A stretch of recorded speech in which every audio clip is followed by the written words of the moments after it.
오늘은 할미 할비와 소통의 여왕, 저의 실전 노하우를 알려드리도록 하겠습니다.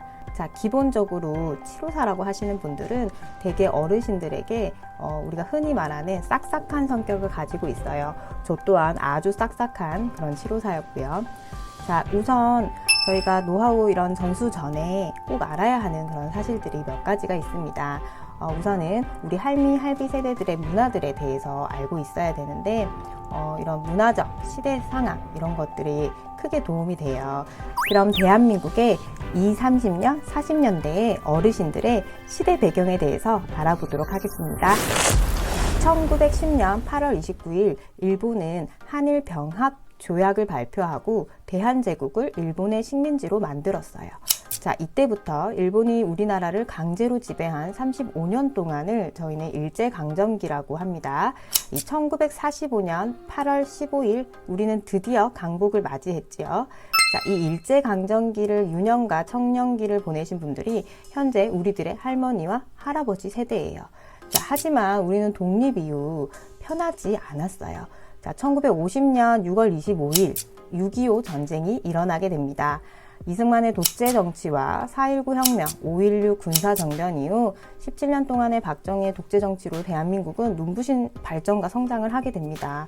자, 할머니와 할아버지들과 조금만 이야기를 해보면 먼저 하늘로 보낸 자식들, 그리고 남편, 부인, 흔히들 청춘이라고 하는 이 시절에 이야기는 눈물 없이 듣기 힘든 부분이 굉장히 많아요. 통행 금지라든지 긴 머리 금지, 그리고 미니스커트 제한 같은 거, 그리고 대중가요의 노랫말까지도 제한하는 그야말로 자유가 굉장히 억눌려 있던 세대들이에요. 자, 이런 시대적 배경이 있는 어르신들과 라포를 형성해야 하는데 이제 20, 30대 병아리 같은 치료사 선생님들이 요구하는 그런 활동들을 쉽게 해주시는 어른들도 물론 많지만 흔히들 말하는 이런 불통의 어르신들도 꽤 많으세요. 치료하다가 이런 불통의 어르신들을 만나면 진짜 어렵게 됩니다. 자, 그럼 이 어르신들과 당최 어떻게 친해질 수 있냐라는 그런 건데 진짜 치료사에 이제 싹싹함과 소통 기술이 필요할 때예요. 제가 말하는 이런 노하우들은 치료사들만 해당하는 것이 아니고 어르신 세대가 아닌 모든 평범한 젊다는 세대들에게 통할 수 있는 노하우입니다. 자, 그럼 이런 불통의 어르신들에게 어떻게 접근하냐? 본격적으로 노하우를 전수하도록 하겠습니다. 우선 할아버지와 할머니는 성별에 따라 또 차이가 있게 돼요. 자, 할아버지부터 설명드릴게요.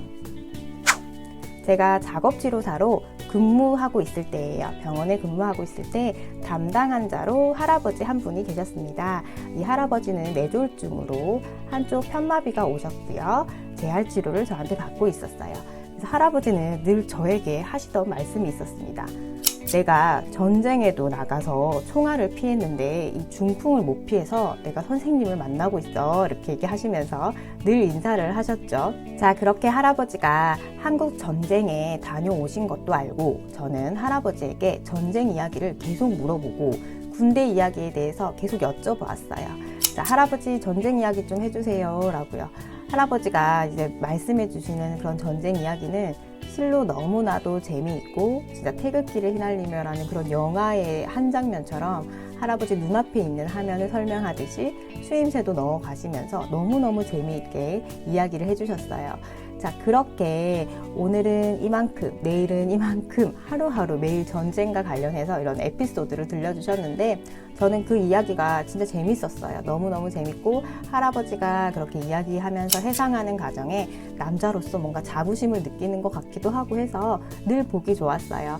그렇게 보기 좋은 그 반응을 계속 보기 위해서 이제 격한 리액션으로 하면서 너무너무 재미있다라고 할아버지 이야기를 계속 듣고 있었죠. 그렇게 매일 전쟁 이야기를 들으면서 즐거운 시간을 보내고 있는데 우연히 이제 할머니와 이야기를 하게 되었어요. 자, 보호자인 할머니와 이야기를 하면서 제가 할머니한테 말씀드렸어요. 할머니, 할아버지 한국 전쟁도 갔다 오고 너무 멋지신 것 같아요. 자, 남자신 것 같아요. 진짜 남자세요. 이렇게 얘기하니까 할머니께서 제 말에 두 눈이 엄청 동그래지시면서 웃으셨어요.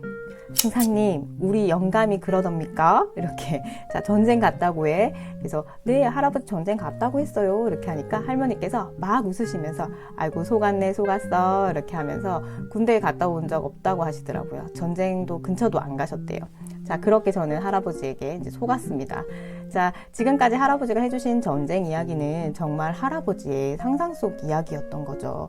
자, 저는 이 할아버지의 이제 이 말을 듣고 할아버지에게 거짓 전쟁 이야기를 들려준 이런 배신감보다는 할아버지가 너무 귀여우셨어요. 자, 다음날 저는 할아버지를 만나서 이제 물었습니다. 할아버지, 오늘은 전쟁 이야기 뭐 해주실 거예요? 라고 물었어요. 왜 저에게 거짓을 말했어요? 라고 따지지 않았어요. 자, 할머니한테는 제가 이 사실을 안다는 것을 절대 알리지 말라고 이제 당부를 했죠. 철저히 저는 할아버지한테 속아드리도록 했습니다.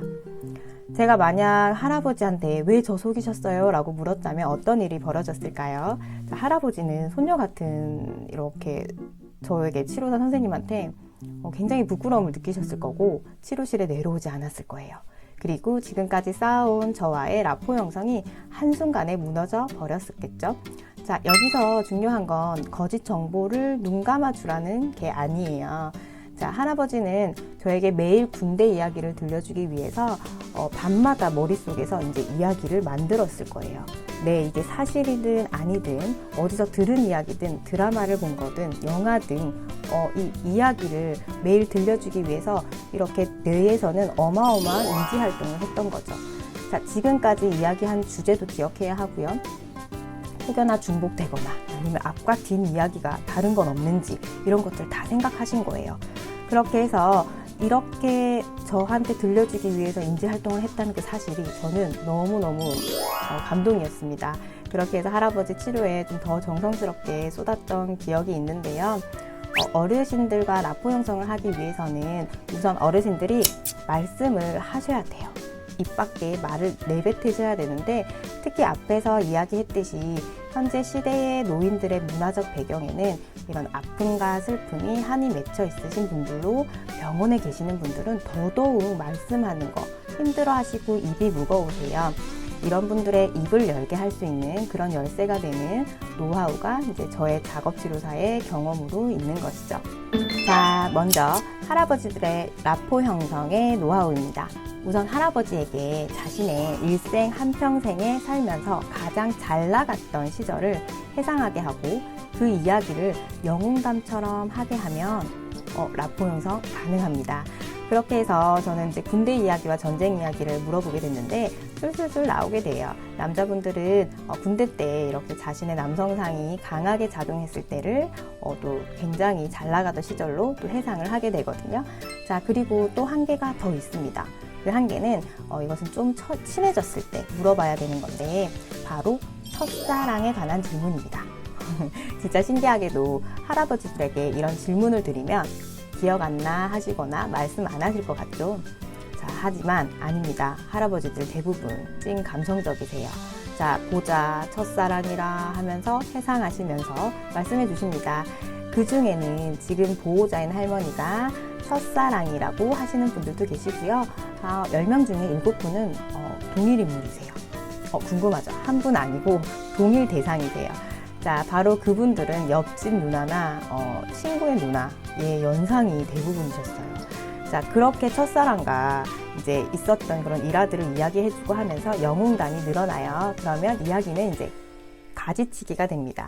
이야기의 나뭇가지는 더 튼튼하게 되고 잎사귀는 풍성해지는 거죠. 자, 그 이야기가 사실이든 아니든 중요하지는 않아요.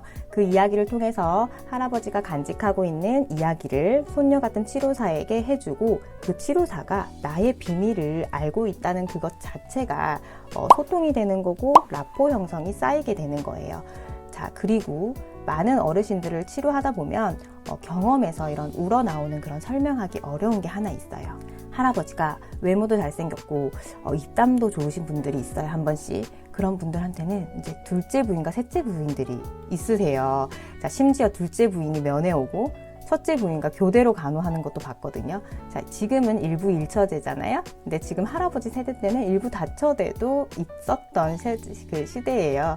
자, 그래서 아주 조용히 시시 이제 은밀하게 물어봅니다. 할아버지, 혹시 지금 할머니는 몇 번째 할머니예요? 이렇게 하면서 몇 번째 부인이세요? 라고 물어보면 할아버지가 막 웃으시면서 아니라고 하시는 분들도 계시지만 영웅단 이야기가 계속 이어지게 됩니다. 자, 이렇게 흐름의 이야기가 끊이지 않으면서 할아버지의 이제 옛날 이야기를 이제 계속 저희가 듣게 되는 거예요. 자, 그렇게 할아버지와 친해지기는 이제 일생에서 가장 잘 나가던 시절을 회상하게 만들면서 이야기를 이어가게 됩니다. 자, 꼭 한번 여러분들도 노하우를 사용해 보시기를 추천드릴게요. 자, 할아버지는 이제 이렇게 되었다 칠게요. 문제는 이제 같은 여자라서 그런지 모르지만 우리들의 할머니와는 또 친해지기 어려운 면들이 한 번씩 있어요. 우리네 할머니들을 한번 생각해 볼게요. 할아버지들보다 더 억압받고 이렇게 살아온 대한민국 여성이에요. 자, 지금의 여성들과는 이제 차원이 다른 문화 속에서 삶을 사셨던 분이거든요. 가슴 깊은 속에서 우리가 속이 문드러져 간다라는 표현을 하죠. 그런 마음을 항상 숨기고 살아 계셨던 분들이에요. 자, 특히 이런 아픔이 많을수록 라포 형성을 쌓고 친해지기가 굉장히 힘들어집니다. 자, 할머니의 입을 열게 하는 질문 몇 가지 중에 이제 실패 없는 것이 하나 있어요. 그건 바로 이제 자식 자랑입니다. 자, 자랑할 자식이 없으면 손주 자랑까지 해서 밤새 이야기할 정도만큼 열정적으로 변하십니다. 은근슬쩍 또 말해요. 할머니, 저번에 보니까 아드님 오신 것 같던데 인물이 엄청 좋아 보이더라고요. 할머니한테도 엄청 잘하시던데 라고 그냥 이렇게 물어보면 돼요. 이렇게 툭 물어보면 줄줄이 비엔나처럼 계속 칭찬을 말씀하세요. 자, 그때 저는 맞장구 쳐주고 리액션만 격하게 하면 끝이에요. 하지만 이 방법에는 부작용이 하나 있어요. 자, 바로 자식을 먼저 하늘나라로 보낸 할머니들이 계시는데 이런 분들은 이제 같이 눈물을 흘리기도 하고 또 할머니와 공감도 하고 격하게 또 이야기를 합니다. 자, 이제 자식 자랑 다 했어요. 자, 다음 이야기 주제를 또 이제 던져드릴게요. 자, 다음 이야기는 바로 시집살이 이야기예요. 자, 보통 이게 실제 사연일까 정도로 어마어마한 이야기들이 나올 수도 있거든요. 또 다른 또 확실한 방법을 또 하나 있습니다. 자, 그거는 여자들한테는 특히나 친해지기 위해 서로 협동하고 최고의 시너지 효과를 내는 방법이 하나 있어요. 바로 뒷담화예요. 뒷담화.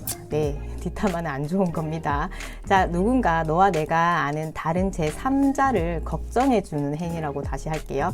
자, 물론 뒷담화는 좋지 않은 행동이지만 여자들이 서로 소통하고 친해지는 방법에는 이것이 빠지지 못해요. 효과가 굉장히 좋아요. 여러분 공감하시죠? 너와 내가 동일하게 생각하는구나를 격하게 느낄 수 있는 한 부분이기도 하고요. 그래서 해서 이렇게 시집살이 이야기도 신나게 할 수 있는 거예요. 자, 할머니들과 대화에서는 또 중요한 게 하나 더 있어요. 조심해야 할 부분이 있는데 할아버지에게 물어봤던 첫사랑 이야기거든요.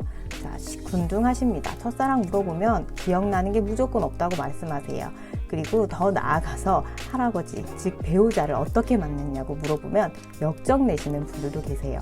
합병이 쌓여 있는 분들이 많으시거든요. 그래서 내 때야 결혼해라고 하니 그냥 갔다, 가니까 영감 있었다, 또는 집에서 가라 해서 결혼식장에 처음 얼굴 봤다 하는 분들도 계세요. 가끔 그 시대에도 애틋한 사랑을 하신 분들도 꽤 계십니다. 자, 10년 후면 질문의 내용은 또 업데이트 돼야 할 거예요. 할머니 세대들이 또 바뀌니까요. 시간은 계속 흘러갑니다. 하지만 또 변하지 않는 것이 있어요. 오늘의 영상의 핵심 요약인데요. 그건 바로 깊은 마음속 꺼내기 힘든 또는 나만의 이야기를 누군가에게 한다는 것은 큰 용기를 내는 것이고 그 용기를 통해 우리는 함께 공감하고 소통으로 신뢰감을 쌓아갈 수 있다는 거거든요. 이것이 바로 라포 형성의 과정입니다. 이제 할머니와 할아버지, 자식들, 부모님이나 친구들이라고 다르지 않다는 것을 기억하시기 바라고요. 이렇게 유익한 정보 놓치시면 안 되시겠죠? 자, 구독과 좋아요, 알람 설정 꼭 해주세요. 자, 여러분들의 많은 응원이 큰 힘이 되고 저는 계속 좋은 정보와 유익한 정보를 알려드릴 수 있습니다. 오늘 영상은 여기에서 마칠게요. 작사녀 채널에서는 작업치료라는 학문을 바탕으로 엄마와 아빠, 그리고 할미와 할비, 그리고 언니, 오빠, 동생, 어린이 모든 사람들에게 삶의 유익한 정보를 알려드리고자 해요. 자, 구독과 좋아요 꼭 눌러주시고 알람 설정 잊지 말아주세요. 그리고 궁금한 거 있으시면 댓글로 언제든지 문의주세요. 그리고 유익한 정보가 될 수 있도록 노력하는 그런 작사녀가 되겠습니다. 감사합니다.